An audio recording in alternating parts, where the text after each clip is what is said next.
The board meeting was pure theater. I watched from my seat as the young CEO-elect dismantled my husband's legacy with surgical precision. Her presentation was flawless, every weakness in his leadership exposed, every misstep cataloged. And that, ladies and gentlemen, is why this company needs new direction, she concluded, her gray eyes sweeping the room. Those eyes, why did they seem so familiar? My husband sat motionless beside me, his face ashen. 30 years of building this company, undone in 40 minutes by a woman half his age. The vote is unanimous, the board chairman announced. Welcome aboard, Ms. Blake. She smiled, a cold, satisfied curve of lips I'd seen before. But where? Thank you, she said smoothly. I look forward to implementing necessary changes. Her gaze lingered on my husband.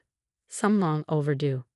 Later, in her office, I watched him pack while she observed from the doorway. The severance package is generous, she noted. More than you deserve. Who are you? He demanded. Really? Someone who did her homework. She examined his nameplate before dropping it in the trash. You should have done yours. That night, I found him in his study, drinking and staring at old photographs. One slipped from the stack, his first wife, Rebecca, holding their newborn daughter, both supposedly lost in a hospital fire 15 years ago. I should have seen it coming, he muttered. The hostile takeover, the shell companies, she planned this for years. You couldn't have known, I soothed, but something nagged at me. The new CEO's eyes, her smile. I waited until he passed out before accessing his private files.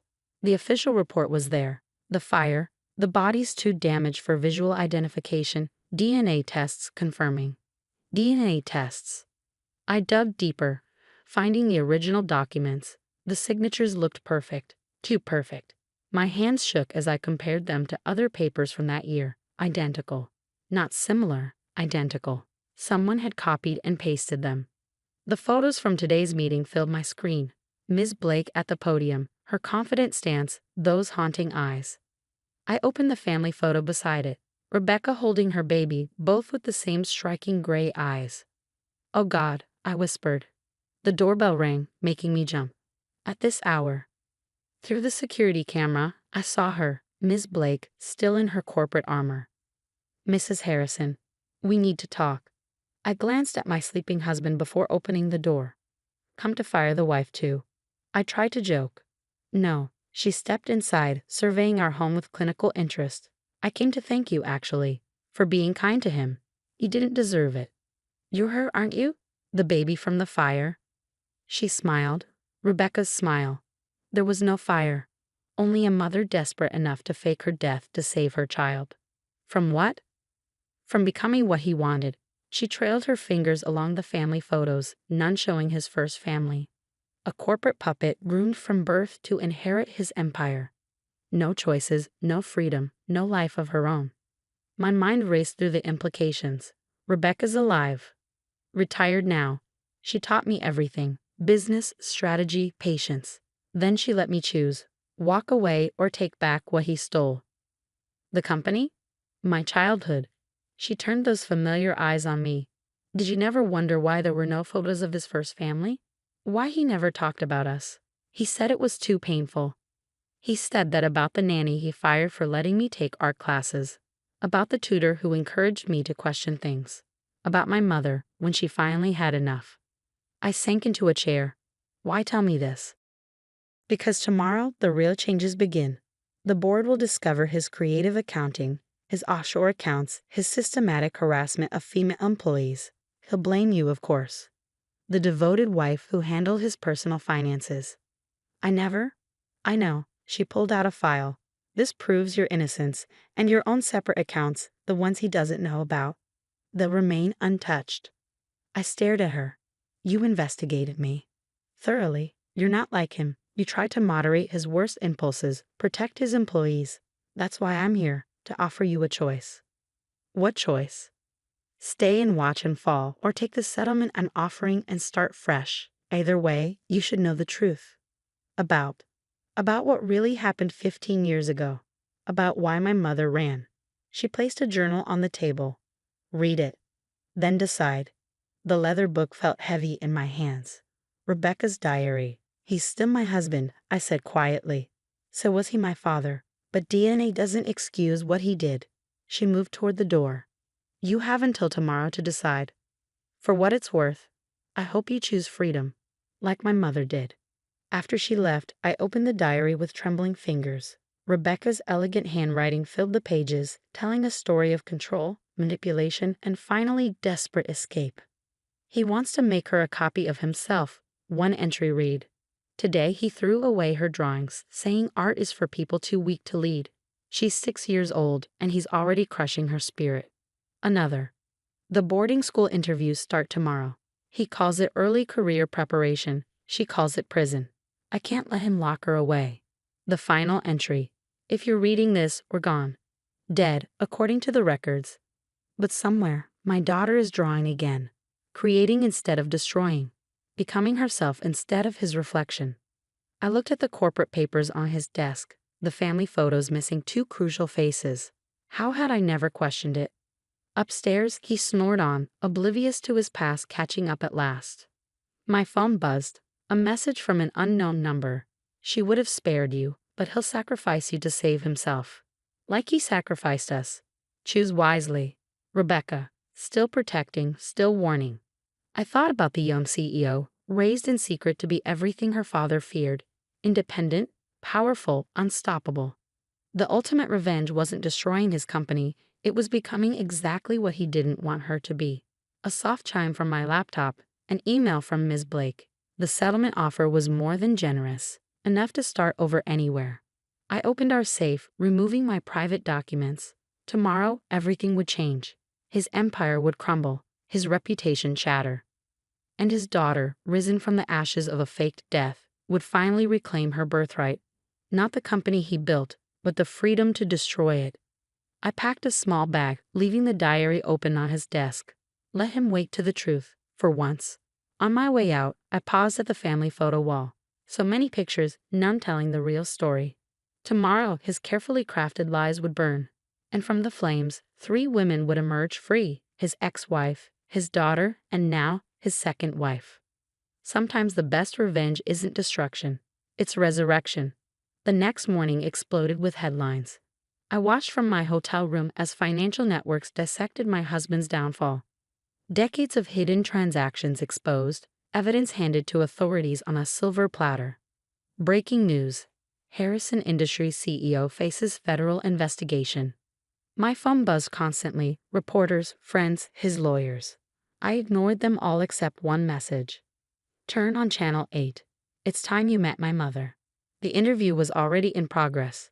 Rebecca sat poised and elegant, her gray hair the only sign of passing years. Beside her, Ms. Blake, their daughter, looked like a younger reflection. "Yes, we faked our deaths," Rebecca was saying calmly. "When your husband controls every aspect of your life, sometimes disappearing is the only way to survive. And now your daughter runs his company," the interviewer noted. "She runs her company," Rebecca corrected, "built from investments he never knew I made. While he was teaching her to follow, I was teaching her to lead." The camera zoomed in on their clasped hands, 2 generations of survival. "Mrs. Harrison." A knock at my door. The new CEO stood there, looking younger somehow. "Mother would like to meet you." I followed her to a private dining room where Rebecca waited. Up close, I saw the steel beneath her graceful exterior. "Thank you for coming," she said, pouring tea. "I suppose you have questions." "Thousands," I admitted. "But mainly why now?" "Because of this." She slid over a tablet showing internal company emails. My husband's voice rang clear in each one. The same controlling patterns, new victims. "He's destroying more lives," her daughter added. We couldn't watch it continue. "The company was just phase 1, Rebecca explained. Next comes the foundation. All those charitable donations he used for tax evasion. They'll be redirected to women's shelters. Specifically, ones helping others escape controlling relationships." "Poetic justice," I murmured. "Indeed."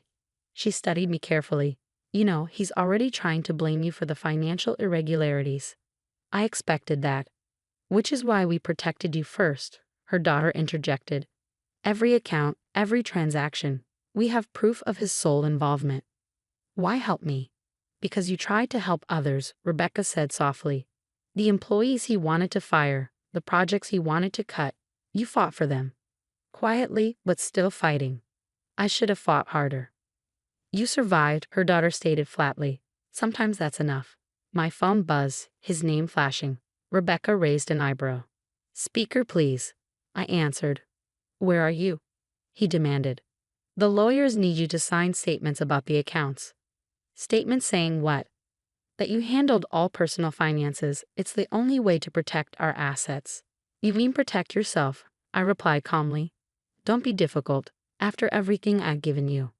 Like you gave Rebecca and your daughter. Silence. They're dead, he said flatly. No, Rebecca spoke up. We're very much alive. Hello, darling. The phone clattered on his end. Impossible. Check the news, his daughter suggested. Mother gives an excellent interview. This is about money, he blustered. What do you want? Justice, 3 women answered in unison. The line went dead. Rebecca smiled sadly. That went better than our last conversation. At least he didn't throw anything. What happens now? I asked. Now? His daughter, I still couldn't think of her by name, leaned forward. Now we rebuild. The company will focus on ethical investments, supporting women-owned businesses. The kind of legacy he would hate. And me? That depends, Rebecca said. We're establishing a new division focusing on corporate responsibility and employee advocacy. It needs a director. Someone who understands the importance of protecting others, her daughter added meaningfully. I stared at them. You want me to work for you? With us, Rebecca corrected. Help us identify others trapped in controlling situations. Help us prevent what happened to us. Using his money, her daughter smiled sharply. Every penny he hid away, funding freedom for others.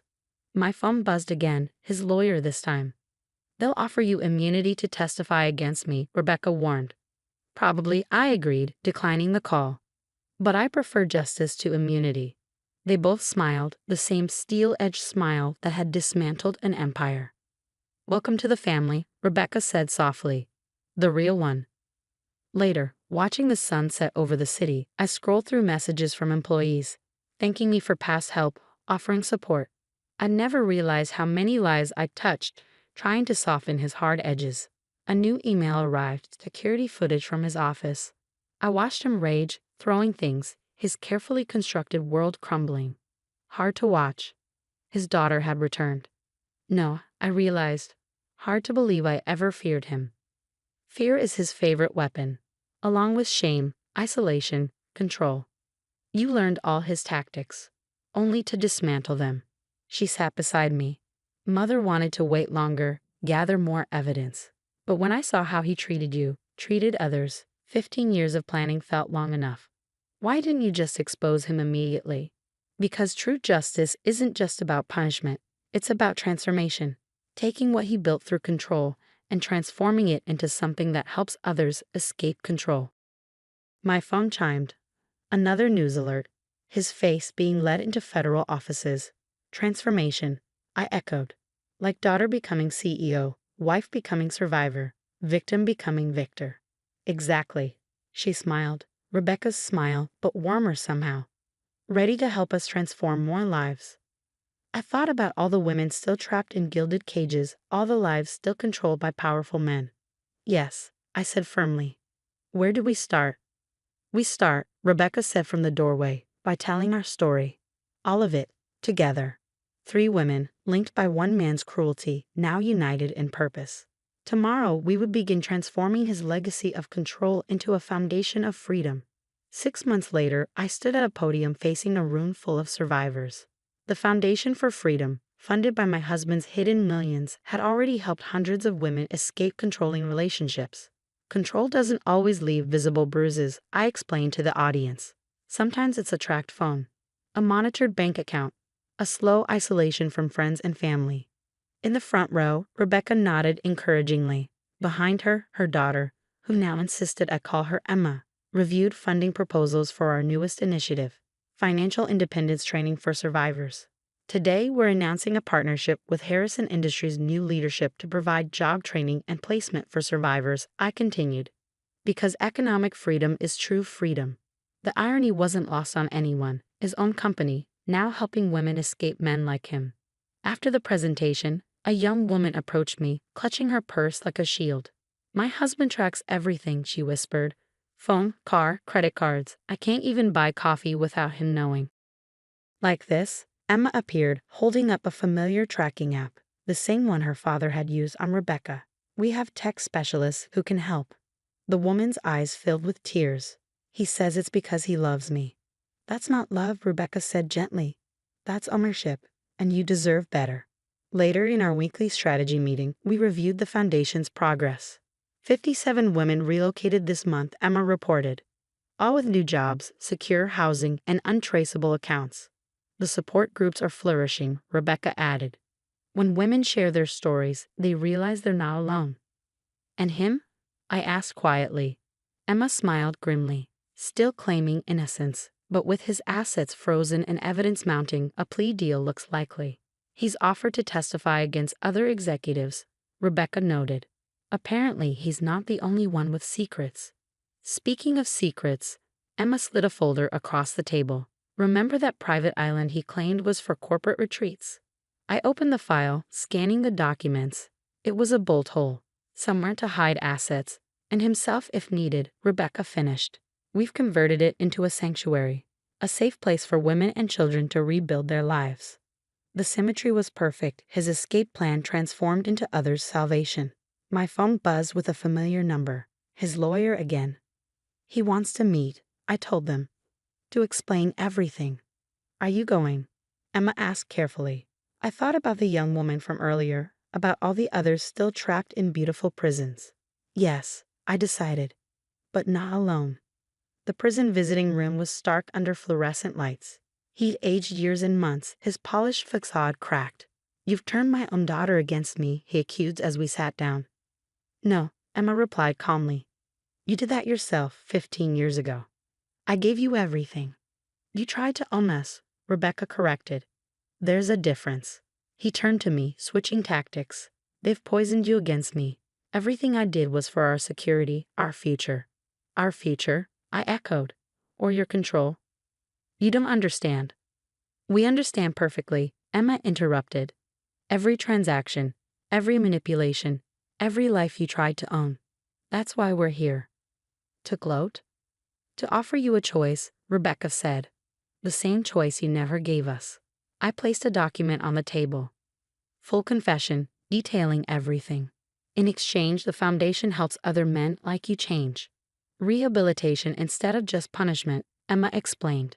Because even controllers can learn to let go. He stared at the paper. And if I refuse? Then we continue transforming everything you built into freedom for others, I said simply. With or without you. After a long moment, he reached for the pen. Later, watching the sunset from our foundation's offices, I stood with my unlikely family, the ex-wife who refused to be broken, the daughter who turned vengeance into justice, and me, the second wife who found strength in their truth. Do you think he'll really change? Emma wondered.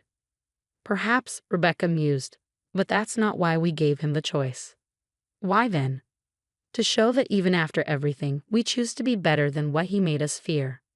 Below us, the city sparkled with possibility. Somewhere out there, women were breaking free, finding strength, rebuilding lives.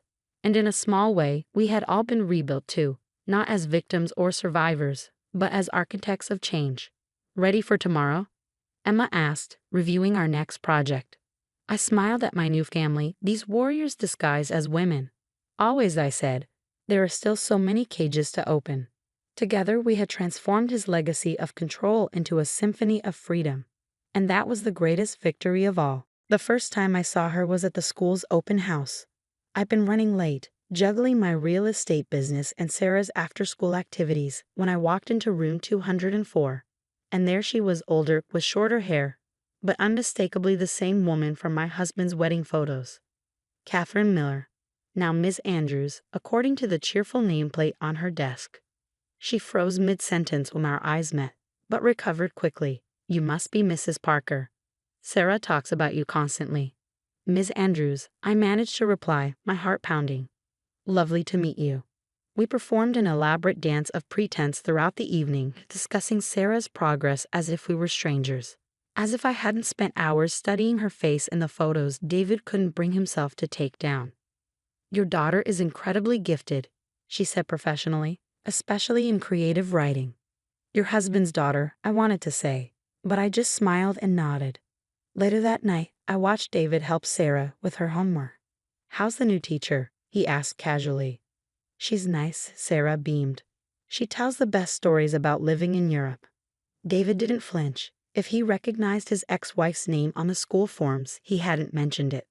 I waited until they were both asleep before pulling out the file I'd been building. Catherine had disappeared 3 months after their divorce, leaving behind a successful art gallery and a devastated husband. David claimed he had no idea where she'd gone. She needed a fresh start, he told me when we first started dating. The divorce was hard on her. But now she was back, teaching elementary school under a different name, teaching our daughter. The next morning, I called in a favor from my college roommate, now a private investigator. "I need everything on Catherine Miller from the last 7 years," I said, "and her current alias, Claire Andrews. This about your husband's ex. Just find what you can."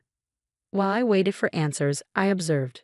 Catherine, Ms. Andrews, was an excellent teacher. Sarah came home bubbling with excitement about art projects and creative writing assignments. Ms. Andrews lived in Paris, Sarah announced at dinner. She taught at an international school. David dropped his fork, the first crack in his composure. I started digging deeper. The international school connection led me to Switzerland, then Italy. Catherine had indeed been teaching, moving every few years. But it was a photo from her time in Geneva that made my hands shake. A little girl, about 7 years old, with David's eyes and Catherine's smile. The PI's report confirmed it. Catherine had left because she was pregnant. David's daughter, Sophia, was born in Switzerland. The timing matched their last vacation together, 3 months before the divorce. Did he know? Was this why Catherine really left? I found myself studying Sarah's class photos, noting how Catherine watched her. Was there resentment in her eyes? Regret? Did she see David in Sarah's mannerisms the way I saw him in that photo of Sophia? During the next parent-teacher conference, I stayed late. "We should talk," I said quietly. Catherine closed the classroom door. "About?" "Sophia." She paled but didn't deny it. "How did you find out?" "Does David know?" "No." She sank into her chair. "And he can't find out. Please. Why come back? Why teach Sarah?" I didn't know she would be in my class. The school assigned students after I was hired. She twisted her hands. I tried to get reassigned, but it would have raised questions. Why come back at all? Sophia started asking about her father. Catherine's voice cracked. I thought, I could see what kind of man he became, what kind of father he is. By watching him with my daughter, I'm not here to cause trouble. She pulled out her phone and showed me a picture of a smiling girl with David's dimples. Sophie is happy. We're happy. I just needed to know. Know what? If I made the right choice. Leaving. She met my eyes. He was different back then. Angry, controlling. When I got pregnant, he's changed, I said automatically, but remembered the way David still monitored my calls, my schedule. Has he? She smiled sadly. Watch how he reacts to unexpected changes in plans, to things he can't control. I thought about his reaction when I took an unplanned business trip last month. The dozens of calls. The subtle accusations. Why are you telling me this? Because you seem like a good mother. And because, she hesitated. Sophia wants to meet him. I need to know if it's safe. You can't drop this bomb on our family. I don't plan to. But I needed to understand what she'd be walking into if, she shrugged, if someday she finds him herself. I looked at Sarah's drawings on the wall, thought of another little girl with David's smile. Does she know about him? Only that he wasn't ready to be a father. It was easier than the truth. Which is? That I was afraid to tell him. Afraid of how he'd react. Afraid he'd. She stopped. It doesn't matter now. But it did matter. Because now I had to decide, tell David about the daughter he never knew, or keep Catherine's secret. Watch her teach our child while hiding one of her own. I need time, I said finally. I understand. She handed me a card. When you decide, call me. Sarah's a wonderful girl. You've done an amazing job with her. I stared at the card. How do you do it? Teach her knowing. I pretend she's just another student. Most days it works. She smiled sadly. Some days I see him in her laugh, and it all comes back. As I drove home, I thought about family secrets, about choices made in fear, about the man I married and the man Catherine fled. David was helping Sarah with homework when I walked in. How was the conference? Fine, I said, watching him carefully. Ms. Andrews thinks Sarah might need more challenges. We could hire a tutor, he said immediately, needing to take control. I thought of Catherine's words about unexpected changes, about the anger beneath his helpful smile. Actually, I said carefully, Ms. Andrews offered to work with her after school. His jaw tightened almost imperceptibly. I'm not comfortable with that. Why not? He struggled to find a reasonable objection. We don't know anything about her. But we did. Or at least he did. And somewhere in Switzerland, a little girl with his eyes was asking about her father. I put Catherine's card in my desk drawer, next to the photo of Sophia. Tomorrow, I would have to decide, protect his secrets or protect our daughters. Over the next few weeks, I watched David and Catherine's careful dance around each other at school functions. He never showed any sign of recognizing her, but I noticed how he stiffened whenever Sarah mentioned her teacher's name. One evening, Sarah brought home a family tree project. Ms. Andrews says we should include interesting family stories, she announced. Dad, can you tell me about when you were young? David's smile tightened. Nothing interesting to tell, sweetheart. Focus on Mom's side. Later that night, I found him in his study, burning old photographs. Spring cleaning? I asked casually. Just clearing out clutter, but I glimpsed Catherine's face in one of the burning images. The next day, I stayed after school again. He's destroying evidence of you, I told Catherine. He knows. She paled. I should resign. Tell me the real reason you left. She sat heavily at her desk. I found his journals. Pages and pages about controlling me, monitoring me. When I discovered I was pregnant, she twisted her hands. I saw what he wrote about children, how they should be shaped, molded. I couldn't let him do that to my baby. And now? Sophia is artistic, free-spirited. Everything he tried to suppress in me. She deserves to stay that way. I thought about how David micromanaged Sarah's schedule, her friends, her activities. Sarah's art class is her favorite, I said slowly. He keeps trying to replace it with extra math tutoring. History repeats. Catherine pulled out a worn notebook. I kept evidence back then, just in case. Here. The journal entries made my blood run cold. Detailed plans for controlling every aspect of this future children's lives. Pages about Catherine's defiance in pursuing art. Does Sarah ever mention feeling trapped? She asked carefully. I remembered Sarah's tears last week when David canceled her art club membership. She's starting to. I'm not here to interfere, Catherine said, but watching him with her, it's like seeing my past repeat itself. Why teach? Why not just observe from a distance? Because I couldn't. Her eyes filled with tears. Seeing Sarah struggle with the same pressures, I thought maybe I could give her what I never had, someone who understands. My phone buzzed. David checking why I was late. He tracks your phone, doesn't he? Catherine asked quietly. I nodded. He tracked my car, my calls, my friends. It starts small. That night, I watched David help Sarah with homework, noticing things I'd overlooked.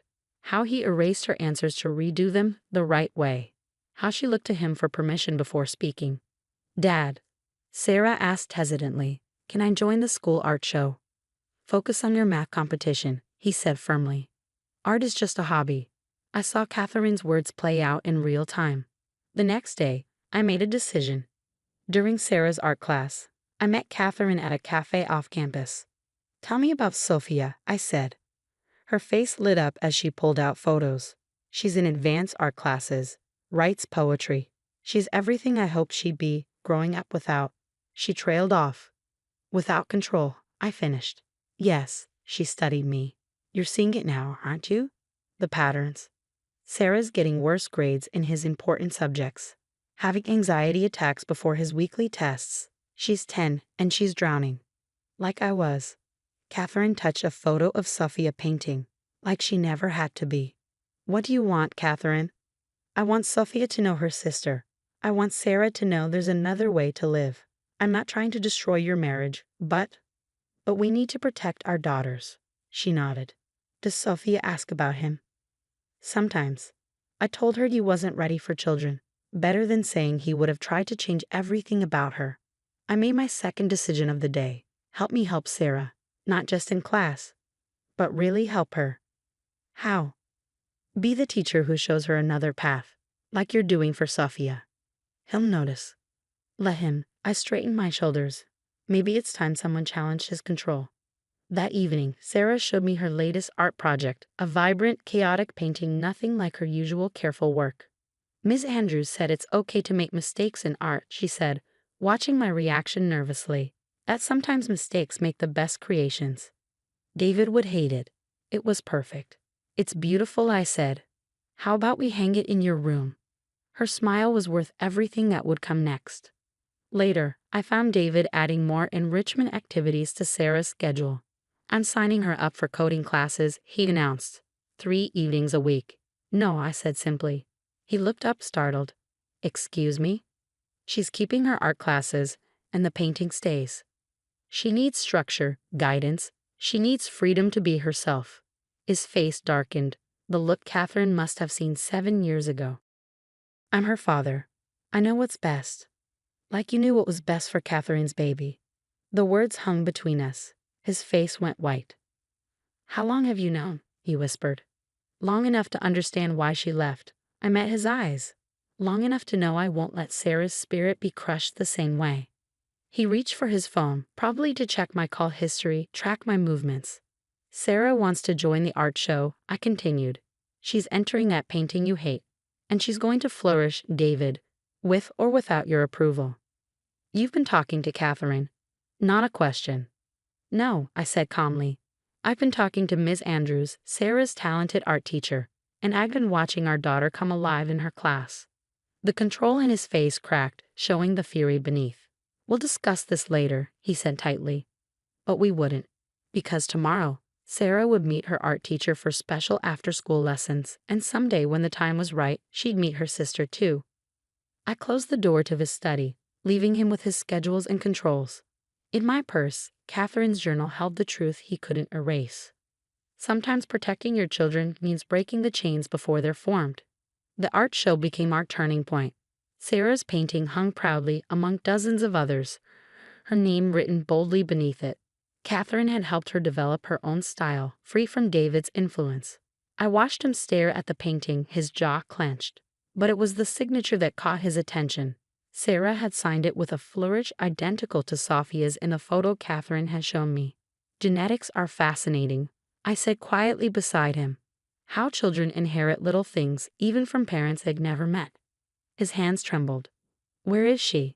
Teaching your daughters that they don't need your approval to shine. The art room was full of proud parents, but David's eyes fixed on Catherine as she knelt beside Sarah, discussing another student's work. Their heads bent together. The resemblance to Sophia's photo struck me again.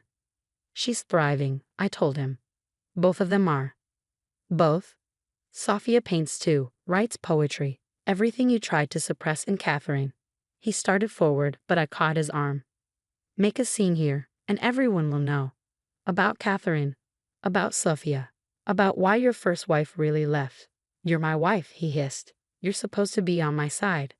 I'm on Sarah's side. And right now, she needs her teacher more than she needs your control. Catherine had noticed us. She squeezed Sarah's shoulder and walked over. Your daughter has remarkable talent, she said professionally. Don't, David's voice shook. Sarah, Catherine called softly. Would you show your father your other pieces? Sarah bounded over, pulling out her portfolio, each piece more creative and free than the last.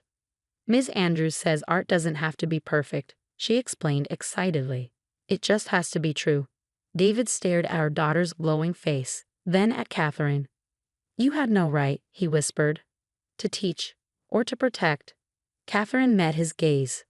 Sarah deserves what Sophia has, freedom to become herself. The name hit him like a physical blow. Dad? Sarah asked, sensing tension. Don't you like them? Something broke in his expression as he looked at Sarah's uncertain face, so similar to the anxiety in her sister's baby photos. They're very creative, he managed. Really? Sarah beamed. Can I put them up in my room? Before he could answer, another student called for Ms. Andrews. Catherine gave me a slight nod before walking away. She's happy, David, I said softly. When was the last time you saw her this happy? He watched Catherine move through the room, encouraging each child, celebrating their unique perspectives. She's good with them, he admitted reluctantly. Yes, she is, with all of them. Later that night, after Sarah was asleep, he found me in the kitchen. Show me, he said simply.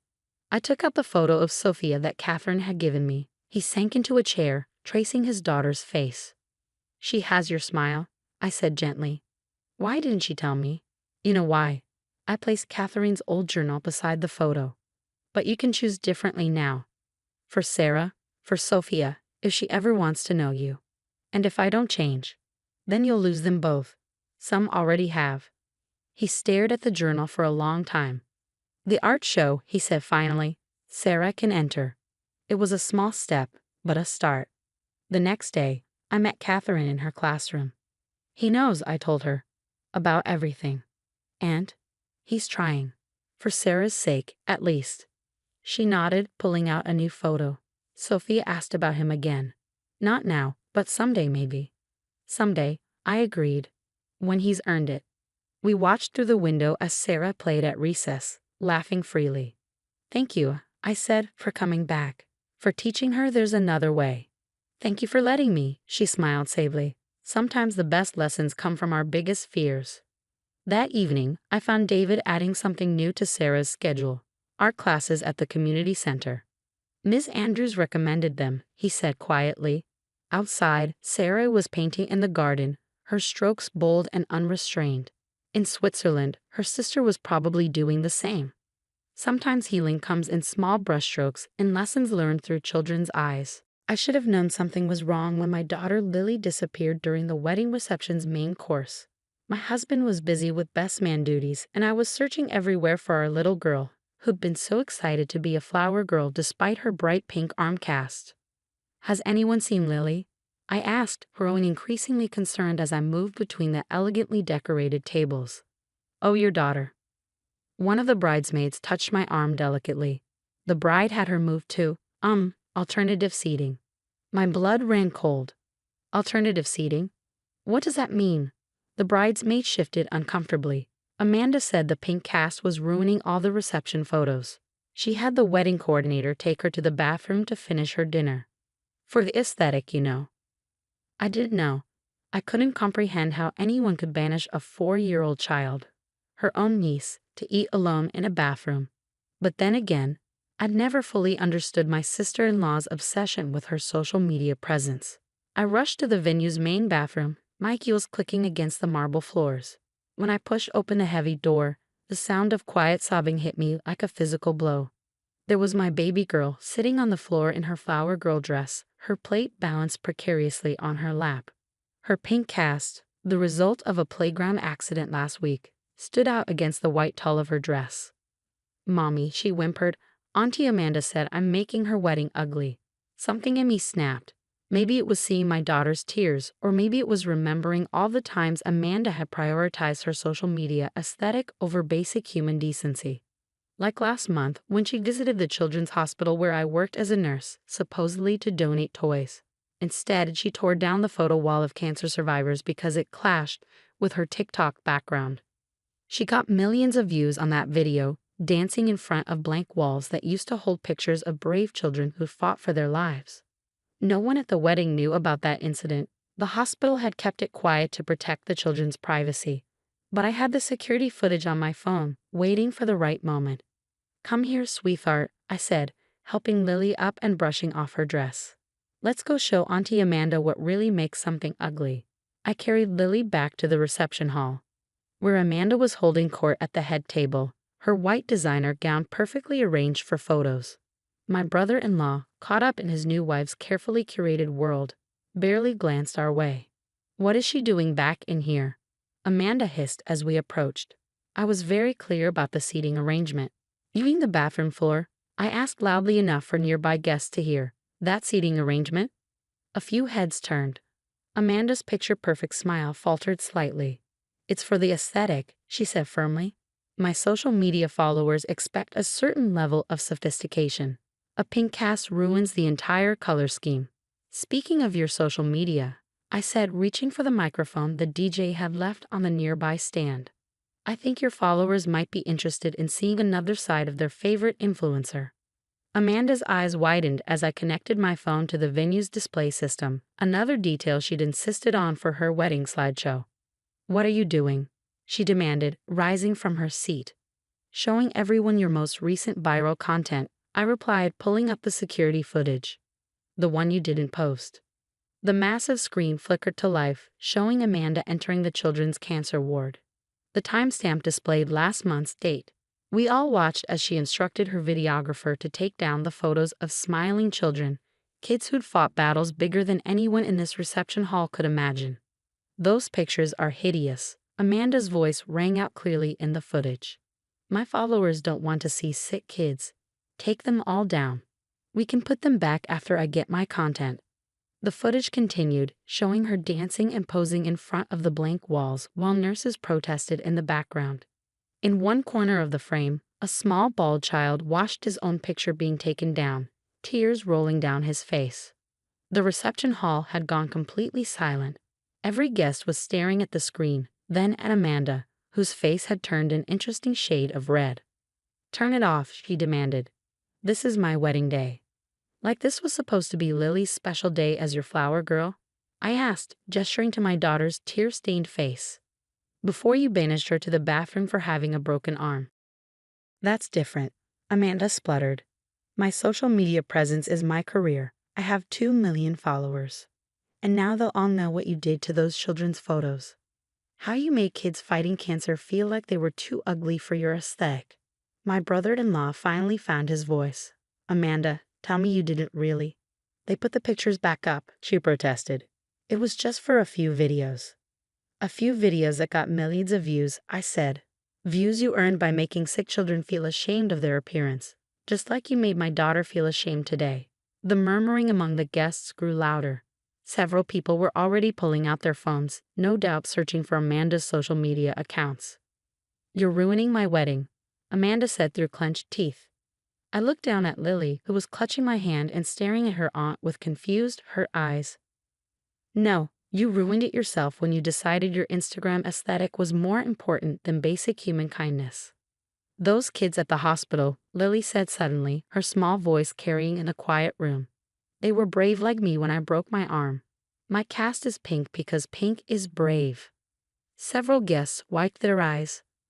Amanda's mother had her hand pressed to her mouth in horror. The perfect wedding aesthetic was crumbling, replaced by something raw and real. "I think," I said into the microphone, "it's time for some truth in your social media presence. Your followers should know exactly who they're following." As phones continued to come out and Amanda's carefully curated world began to unravel, I picked up my daughter and her ruined dinner plate. "Let's go get you some cake, sweetheart," I said. "And we'll eat it right here at the table, pink cast and all." Within hours, the wedding venue had transformed from a Pinterest-perfect celebration into a social media nightmare. Guests were posting snippets of the security footage, and Amanda's carefully cultivated influencer reputation was unraveling with each share. But that was just the beginning. "Mom, look." Lily pointed at Amanda's mother, who was storming toward us with a tablet in hand. She wasn't angry at me, though her fury was directed entirely at her new daughter-in-law.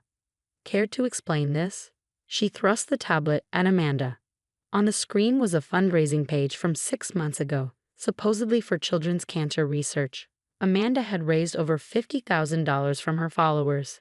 "That money never reached the hospital," I said quietly. As a nurse there, I would have known about such a significant donation. Amanda's perfectly contoured face paled. "I can explain." "Please do," her new husband interrupted, looking at the tablet over his mother's shoulder. "Explain how you used sick children to raise money that disappeared."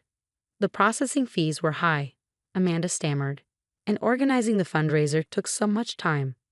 "So you kept the money," someone gasped. I deserved compensation for my influence. Amanda's voice rose hysterically. "Do you know how many hours I spent creating content?" The wedding photographer, who had been quietly documenting everything, cleared his throat. "Actually, I have something relevant to share." He pulled out his phone and played a video from a planning session. There was Amanda, detailing exactly how she would use the children's hospital for content. "We'll make it look super sad," she was saying in the video. "Sadder means more engagement. And we'll set up a donation link. My followers are so stupid. They'll throw money at anything that makes them feel good about themselves." The videographer looked sick. "I thought she actually donated the money. That's why I agreed to film at the hospital." My brother-in-law sank into a chair, his face ashen. "Our honeymoon to Bali. You said you paid for it with your influencer earnings." "That was my money," Amanda shrieked. "I earned it.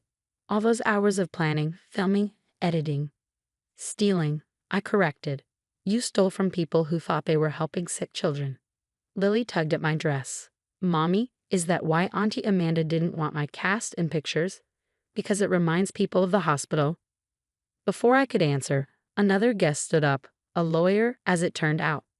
"As a member of the hospital's board," she said, "I feel obligated to inform you that fraudulent fundraising is a serious criminal offense."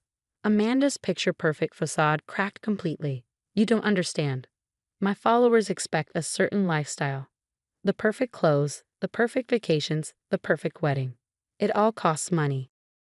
"Money you stole from children with cancer," her mother-in-law said coldly. The wedding planner, who had been furiously typing on her phone, looked up.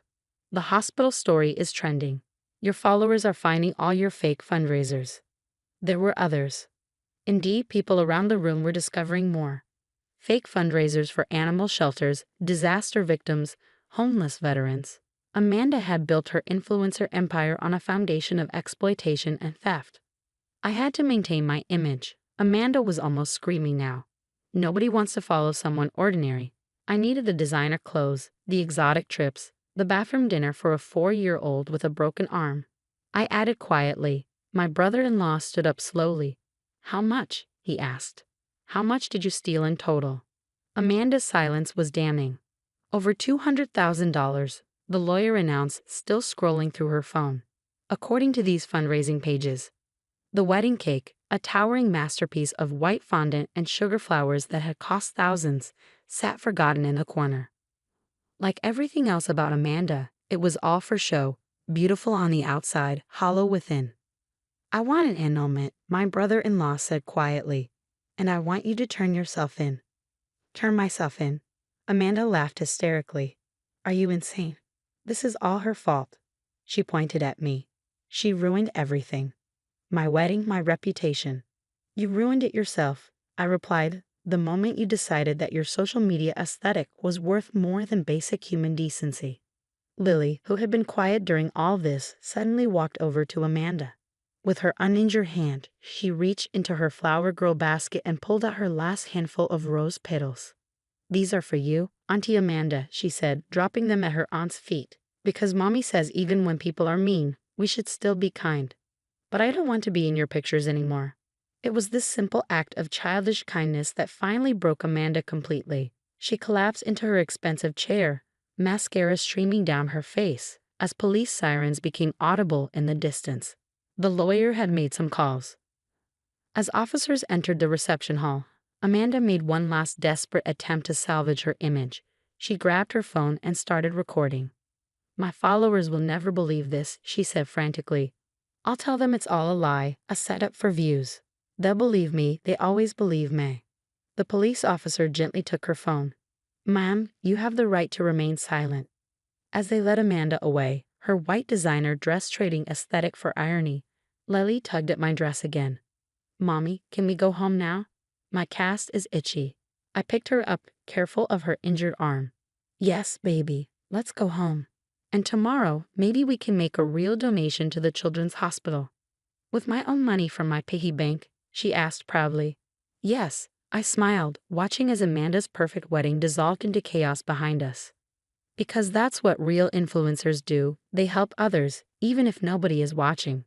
3 days after the wedding disaster, while the internet was still buzzing with Amanda's scandal, she made her final desperate play from behind bars. Her last Instagram post went viral within hours. The real story about my sister-in-law and the hospital.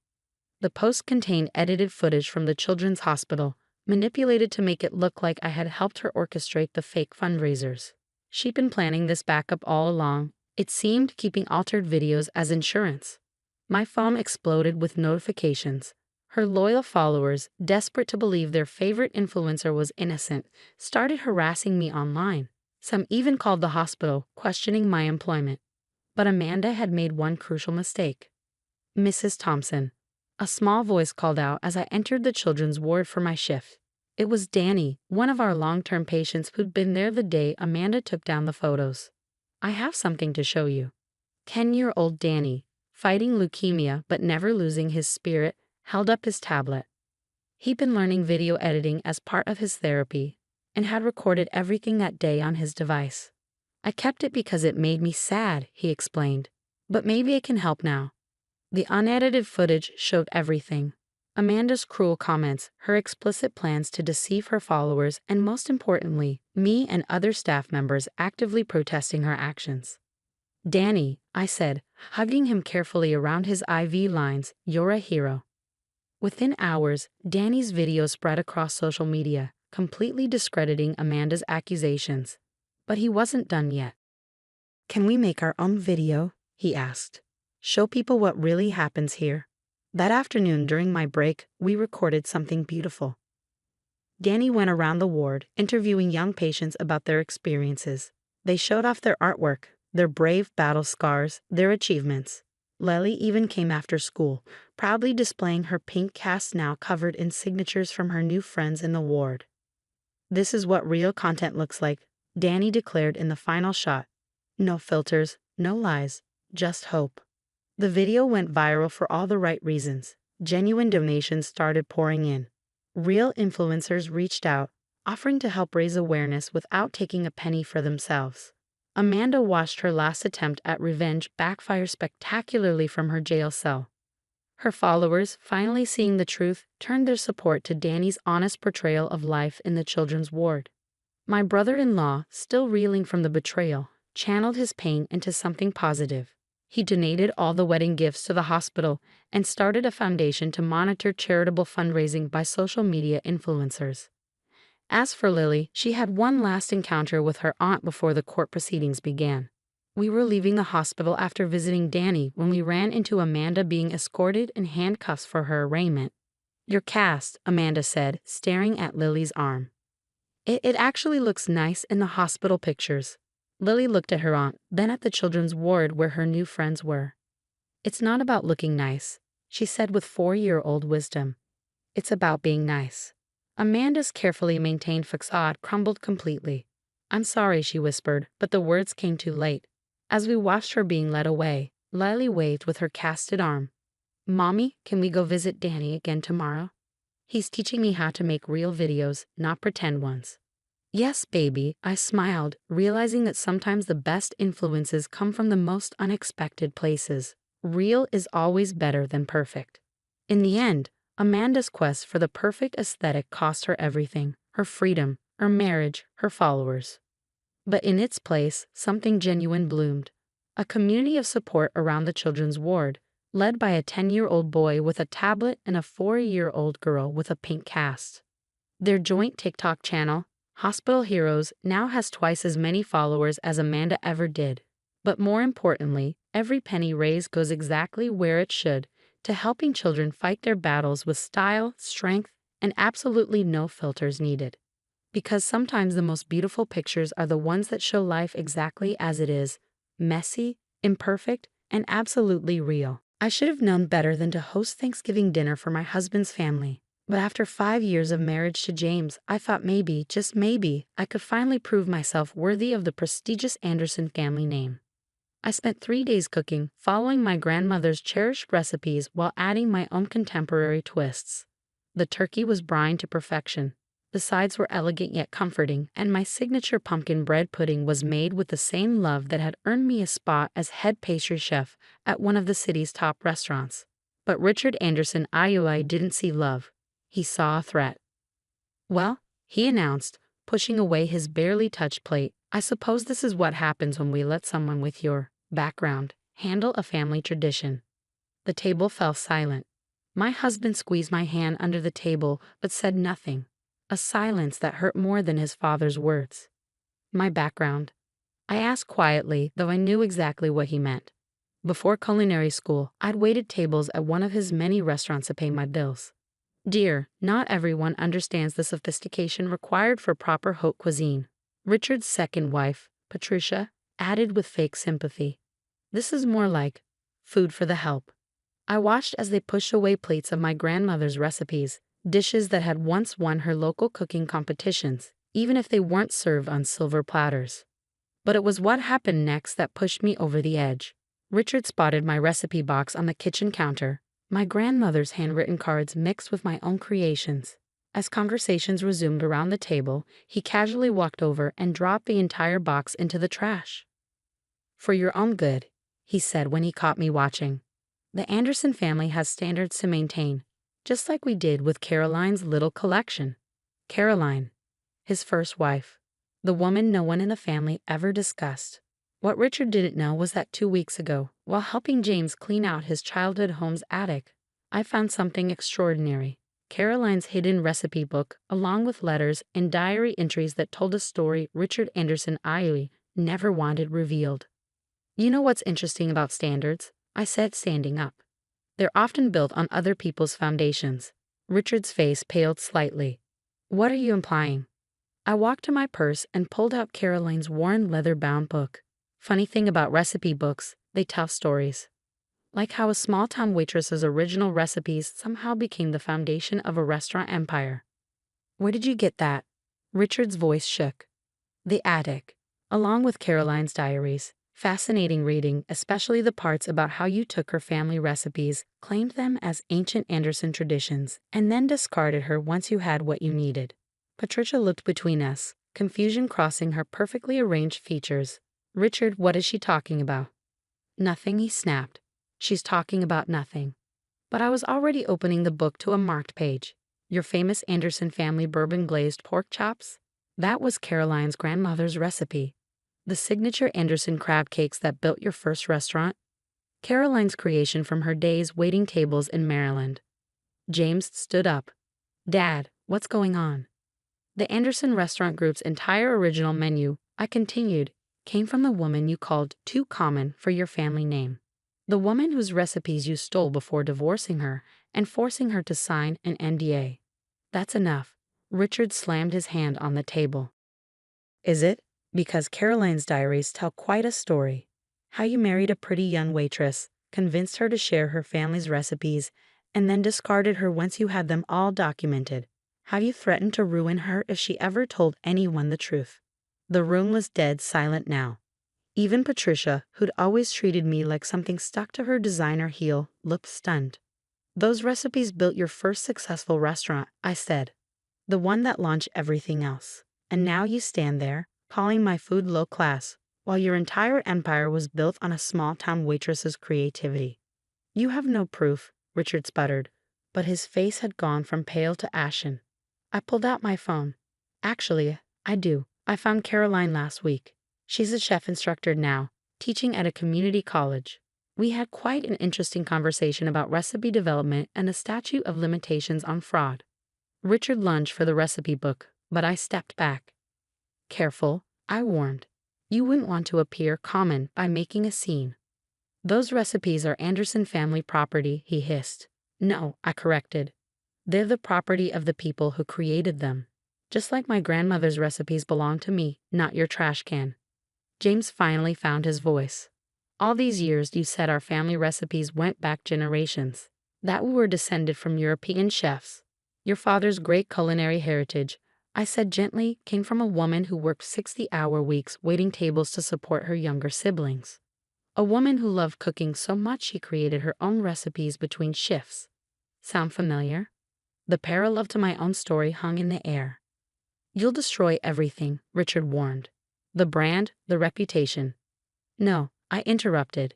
You did that yourself the moment you decided that where food comes from matters more than how it tastes. The moment you chose status over substance. I walked to the trash and retrieved my recipe box. Caroline wanted you to have something. I pulled out a sealed envelope and handed it to James. She thought her stepson should know the truth about his family's culinary heritage. "This is absurd," Patricia declared, but her voice wavered. "Richard would never." "Check the dates on the recipes," I suggested. "Check the original menu from his first restaurant. Everything matches Caroline's book, ingredient for ingredient." Richard's carefully maintained facade finally cracked. "It was business," he said. "I took basic recipes and elevated them, made them sophisticated." "You took someone else's art and claimed it as your birthright," I corrected. "And then you had the audacity to call my food low class, while serving Caroline's recipes at $300 a plate." I picked up my barely touched turkey. "I'm taking this to the homeless shelter where I volunteer. At least there, people appreciate food made with love instead of pretense." As I headed for the door, I turned back one last time. "Oh, and Richard. Caroline's NDA expired last year. She's writing a cookbook. The real story of the Anderson family recipes. I hear publishers are very interested." The look of horror on Richard's face was better than any 5-star review. But this was just the beginning, because what happened next would shake the Anderson restaurant empire to its very foundation and reveal that Caroline's recipes weren't the only things Richard had stolen. The fallout was immediate and explosive. By the next morning, photos of Caroline's recipe book had leaked online, alongside vintage menus from Richard's first restaurant. Food critics and industry insiders quickly connected the dots. But it wasn't just about the recipes anymore. "You need to see this," James said, bursting into our apartment the next day. He was holding a stack of papers from Caroline's envelope. "Mom," she documented everything. The papers revealed a systematic pattern of theft that went far beyond family recipes. Financial statements showed that Caroline had invested her entire inheritance, money from her grandmother's life insurance, into Richard's first restaurant. Money that mysteriously vanished from the books after their divorce. $60,000 in 1985, James read, his voice shaking. "That would be worth over $160,000 today." I finished. "Your father didn't just steal her recipes." The documents showed that Caroline had been more than just a waitress with good recipes. She'd been Richard's full partner in launching the restaurant. But when success came, he'd erased her completely. My phone buzzed with a text from Caroline herself. "Check your email. There's more." The email contained video footage from 1985, grainy but clear enough. It showed a young Caroline in the restaurant kitchen, creating dishes while Richard watched and took notes.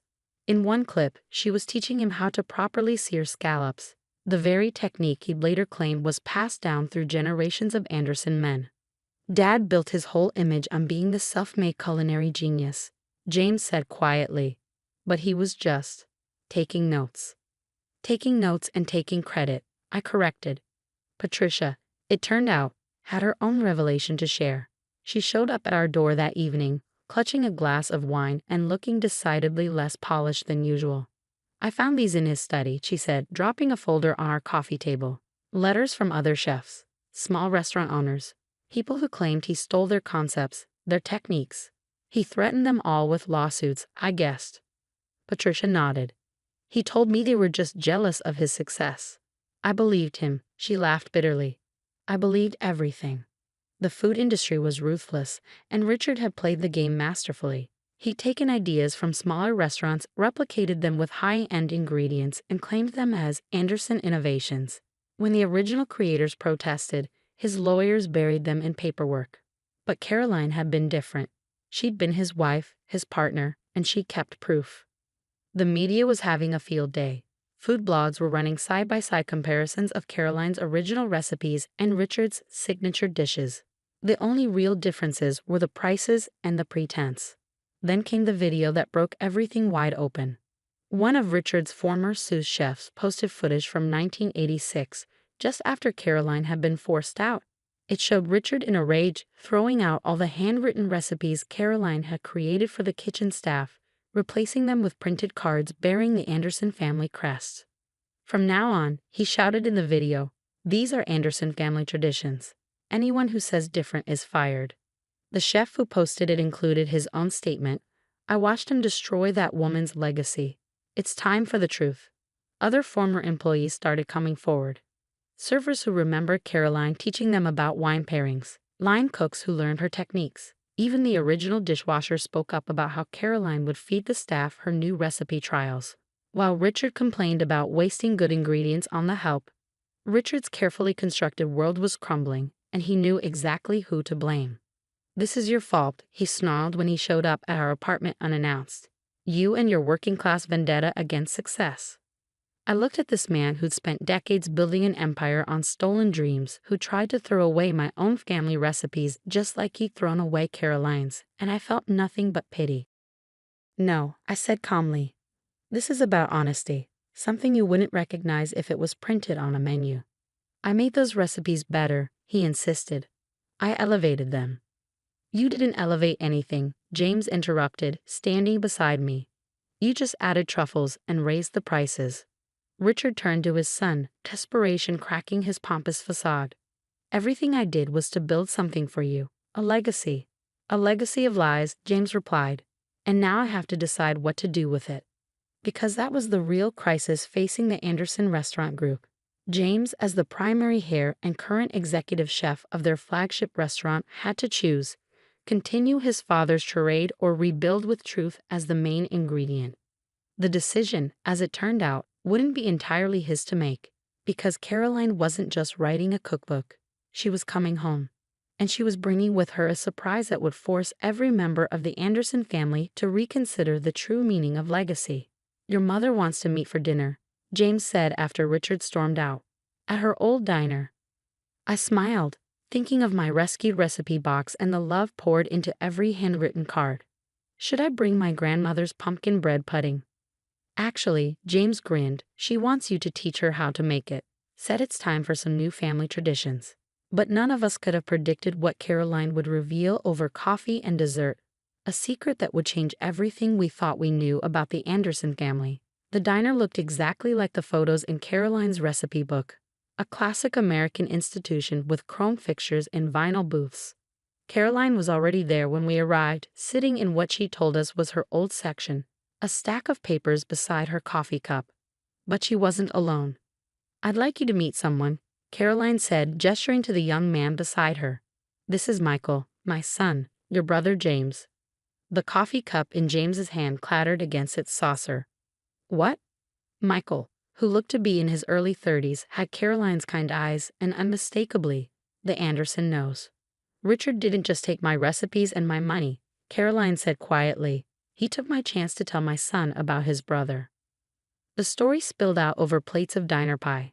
Caroline had been 2 months pregnant when Richard forced her out.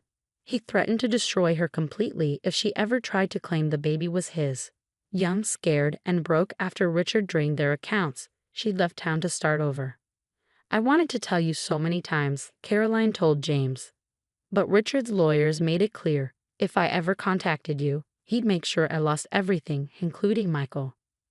Michael, who had grown up to become a food scientist, reached across the table to touch his brother's hand. "Mom told me about you my whole life. How you loved helping in the kitchen when you were little." "Dad said you died," James whispered to Caroline. "A car accident. He said that's why we never talked about you." I watched my husband absorb this truth, that his entire life had been seasoned with his father's lies. "I have something for you both," Caroline said, pulling out 2 worn leather-bound books. "My mother's complete recipe collection. One for each of my sons." As James and Michael pored over their grandmother's handwriting, I noticed Caroline studying me. "You know," she said, "I saw you once, years ago, working at Richard's restaurant. You reminded me so much of myself, trying so hard to prove yourself in his world. Is that why you left me the envelope?" She nodded. "When I saw you'd married James, I knew you'd understand what those recipes really meant. That food isn't about status, it's about love." Speaking of love and food, Michael interjected, "We have a proposition for you both." He pulled out a business plan.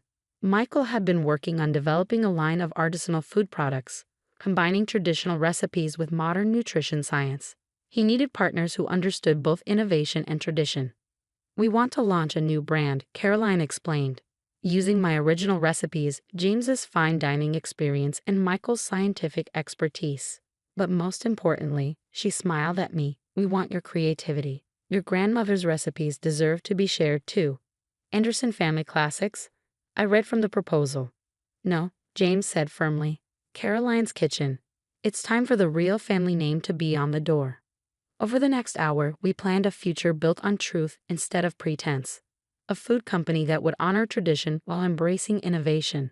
A family business that actually cared about family. Richard will try to stop us, I warned. Looking at our newly expanded family, I realized that Richard had been wrong about one more thing. True sophistication isn't about expensive ingredients or fancy presentations. It's about the courage to be authentic, to honor where you come from while creating something new. 6 months later, when we opened the first Caroline's Kitchen, we served my grandmother's pumpkin bread pudding alongside Caroline's famous crab cakes. The line stretched around the block. Richard sent a cease and desist letter. We sent back a patent infringement notice and an invitation to dinner. He never responded to either.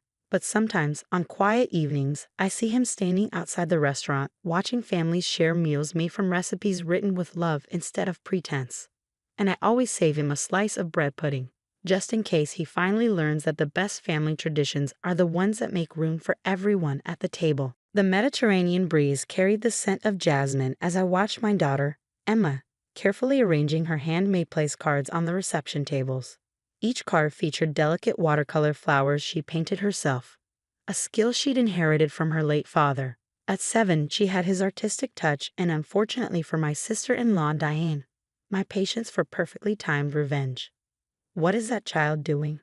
Diane's voice cut through the peaceful morning air.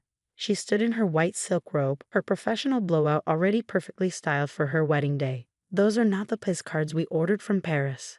I stepped forward, but before I could speak, she had already stormed over to Emma.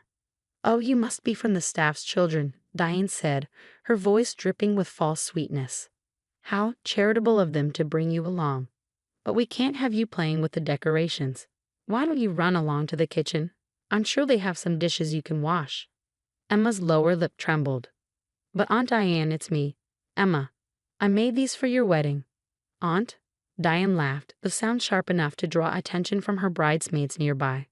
"Sweetie, I know you might see our staff as family, but you can't go around claiming relations to the guests. Now run along before the real guests arrive." I watched my daughter's shoulders slump as she gathered her carefully made place cards. Every fiber of my being wanted to step in to remind Diane that this staff child was her brother's only niece. But sometimes, lessons need to be learned the hard way. "Emma, honey," I called softly, "why don't you take those to Mr. Marcus? He's been waiting to see your artwork." Marcus, my hotel manager, had been briefed on today's situation. He would ensure Emma was treated like the princess she was, at least by the staff who actually knew who we were. "Mrs. Torres." Diane spun around, finally noticing me in my simple linen dress. "I didn't see you there. I trust you're here to oversee the service staff." Her smile was pure venom wrapped in designer lipstick. "Something like that," I replied mildly. "Though I must say, these place cards your staff's child made are quite lovely."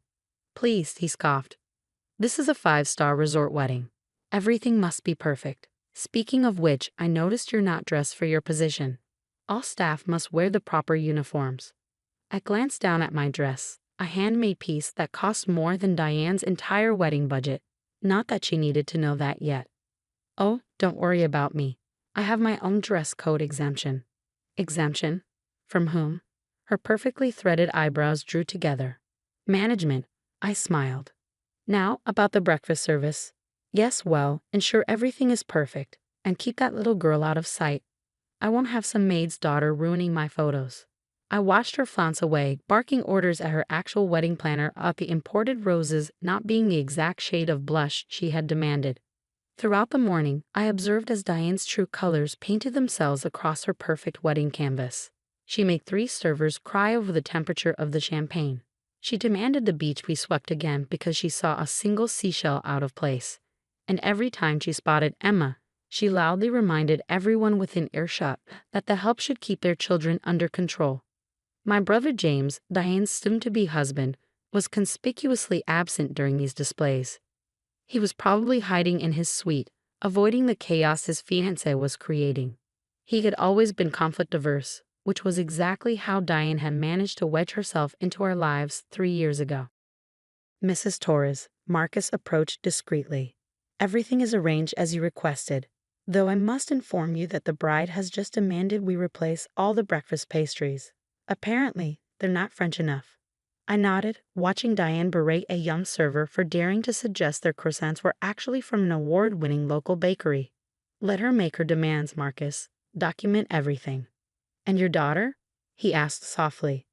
Emma's fine. She's stronger than people think. I smiled, remembering how my late husband used to say the same about me. Sometimes the best lessons come from letting people reveal themselves naturally. As the morning progressed, Diane's behavior grew increasingly entitled. She had managed to convince half the wedding party that Emma was part of some charitable initiative where staff children got to experience luxury events. The story grew more elaborate with each telling, complete with dramatic sighs about how generous she was to allow such a thing on her special day. I kept to the background, watching and waiting. My phone buzzed with a message from James. Where are you? Diane's telling everyone you couldn't afford a proper outfit for the wedding, so you're helping in the kitchen instead. Don't worry about me, I texted back. Just make sure you're in the main hall at 11 a.m. sharp. You won't want to miss what happens next. The morning sun climbed higher over the resort's pristine beaches, and with it Diane's demands grew more outrageous. She was in her element, playing the role of the wealthy bride who had graciously allowed her working-class sister-in-law and her staff child to be part of her perfect day. Little did she know, the real performance hadn't even begun. At precisely 11 a.m., I stood in the main reception hall, watching Diane hold court with her bridesmaids. She was in the middle of explaining how she had rescued our family from obscurity by marrying James when the resort's owner liaison approached her. Mrs. Soon-to-be Parker? The liaison's professional smile never wavered. The owner would like to discuss some concerns about your special requests. Diane's face darkened. Now, I'm about to get married in 3 hours. Can't you handle it? I'm afraid not. There are some payment discrepancies that need immediate attention. I watched Diane's perfectly powdered face flush. She had been running up astronomical charges all weekend, assuming James's credit cards could handle it. What she didn't know was that I had already flagged those cards for review. Fine, she snapped. Where is this owner? I'll set them straight about how things work at high-end establishments. Actually, I stepped forward, smoothing my simple dress. The owner is right here. The silence that fell over the room was delicious. What are you talking about? Diane laughed nervously. Stop playing games and get back to the kitchen where you belong. Mrs. Parker, the liaison continued, may I present Mrs. Isabella Torres, majority owner of this resort and 3 others in our portfolio. Diane's champagne glass slipped from her manicured fingers, shattering on the marble floor. That's impossible. She's nobody. She works in some tiny office downtown. Actually, I smiled. That tiny office is the headquarters of Torres International Resorts. We keep a low profile. It helps us see people's true characters. The bridesmaids began whispering among themselves. One was already frantically typing on her phone, no doubt Googling my name. But James never said. My brother respects my privacy, I said calmly. Though I'm curious why you thought I worked in the kitchen. Was it because of my heritage, or just your general attitude toward service staff? Diane's mouth opened and closed like a designer-clad fish. I didn't mean. Oh my God, one bridesmaid gasped, staring at her phone. Torres International. They own like half the luxury properties in. That's enough, Melissa, Diane hissed, but the damage was done. Now, I continued, pulling out a folder. Let's discuss your special requests, demanding our staff's children be hidden, making 3 servers cry, insisting we import water from the French Alps at midnight. Those services were promised. Diane's voice rose an octave. This is my wedding day. A wedding you're holding at my resort, I reminded her, where you've been treating my daughter, your niece, like an unwanted servant. The color drained from her face.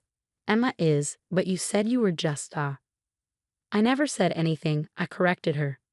You made assumptions. Very loud, very public assumptions. James chose that moment to walk in. What's going on? I heard shouting. Your sister, Diane spun toward him, has been lying to everyone. Playing some sick game, pretending to be staff. Actually, James crossed his arms. My sister has been exactly who she's always been. You're the one who's been pretending, Diane. I held up my hand as Diane started to protest. You have 2 choices. Either I can cancel this wedding right now, well within my rights as the owner dealing with a hostile guest, or Diane whispered. Or you can apologize. Publicly, to every staff member you've abused. To my daughter. And then we're going to have a very serious discussion about your future behavior as part of this family. The bridesmaids were now openly recording everything on their phones. Diane's carefully crafted society wedding was quickly becoming the exact kind of spectacle she'd hoped to avoid. You're bluffing, she tried one last time. You can't just. I picked up my phone. Marcus, please begin the shutdown procedures we discussed, and make sure everyone receives their cancellation bonuses. Wait, Diane's cry echoed through the hall. I'll apologize. I raised an eyebrow. To everyone? She nodded, defeated. Starting with Emma, who, by the way, spent weeks making those place cards you threw away. As if on cue, Emma peeked around the corner, still clutching her handmade cards. The look on Diane's face as she realized just how badly she'd misjudged everything was worth every second of restraint I'd shown. What followed was what the staff would later call the great humbling of Diane Parker. My soon-to-be sister-in-law, still in her wedding gown, personally apologized to every server, housekeeper, and kitchen staff member she had belittled. Each apology seemed to physically pain her, like swallowing tiny shards of her shattered pride. But the real moment of truth came with Emma. Emma, sweetheart, Diane knelt down, her $15,000 dress pulling around her. I am so sorry for how I treated you. Your place cards are beautiful, and I was wrong to throw them away. Emma, showing more grace than her aunt ever had, simply nodded. It's okay. I can make more. Maybe ones that show who people really are, not who they pretend to be. Several of the bridesmaids tried to hide their smiles. Out of the mouths of babes, indeed. The wedding will proceed, I announced to the gathered crowd. But with some changes. Emma will be the flower girl, as originally planned before Diane decided she wasn't suitable. And those lovely place cards will be used, each one hand-painted by the resort owner's daughter. Diane's face went through several interesting colors before settling on a sickly pale shade. Of course, she managed to squeak. As the guests began filing in for the ceremony, I pulled James aside. You knew this would happen, didn't you? That's why you insisted on having the wedding here. My brother smiled sheepishly. Diane needed to learn that our family doesn't measure worth by bank accounts or social status. What better way than letting her discover her simple sister-in-law owns the very ground she walks on? The wedding proceeded, though not quite as Diane had planned. Every time she began to slip back into her entitled behavior, a quiet word from me or a meaningful glance would deflate her immediately. It was amazing how quickly someone could change when their perfectly crafted social image was at stake. During the reception, Emma's place cards drew countless compliments. Guests marveled at the detail, the artistic talent, and most importantly, the heart behind each one. Diane sat at the main table, watching as her carefully constructed facade crumbled around her. Mrs. Torres, Marcus approached me near the end of the evening. The staff wanted you to know, this was better than any bonus they could have received. I smiled, watching Emma teach some of the younger guests how to paint with watercolors at a hastily arranged art table. Sometimes the best lessons come with the heaviest price tags. As the night wound down, Diane approached me one last time. Her makeup was slightly smeared, her perfect hair showing signs of wear. I didn't just wrong Emma and the staff, did I? She said quietly. I've been horrible to you since the day we met, all because I thought. Because you thought money and status were all that mattered, I finished for her. The question is, what have you learned? She looked around at the resort, at the staff who had created this perfect day despite her behavior, at Emma still happily painting with her new friends. That I have a lot of growing to do if I want to be worthy of this family. Good answer, I nodded. Your first test starts tomorrow. You'll be spending 1 week working alongside our staff, learning exactly what it takes to create the luxury experience you so casually demanded.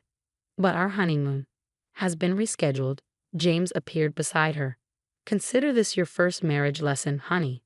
In this family, we earn our place. As they left for their room, Emma came running up with her last watercolor of the night. It showed our entire family, including Diane, all wearing the resort's staff uniforms.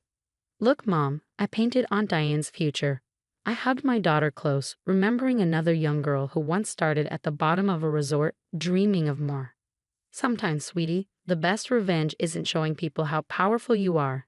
It's teaching them why power isn't what matters at all. Emma nodded wisely. That's why you let her be mean all morning. That's right, because sometimes people need to see themselves clearly before they can change. Did you learn that when you were building your hotels? I smiled, thinking of my own journey from housekeeper to owner. No, sweetheart. I learned that from your father. He always said true class isn't about what you own. It's about how you treat others. Together we watched the last guest depart, the stars twinkling over the Mediterranean. Tomorrow, Diane would begin her education in humility. But tonight, we had taught an even more valuable lesson. Never judge a book by its cover, especially when that book owns the entire library.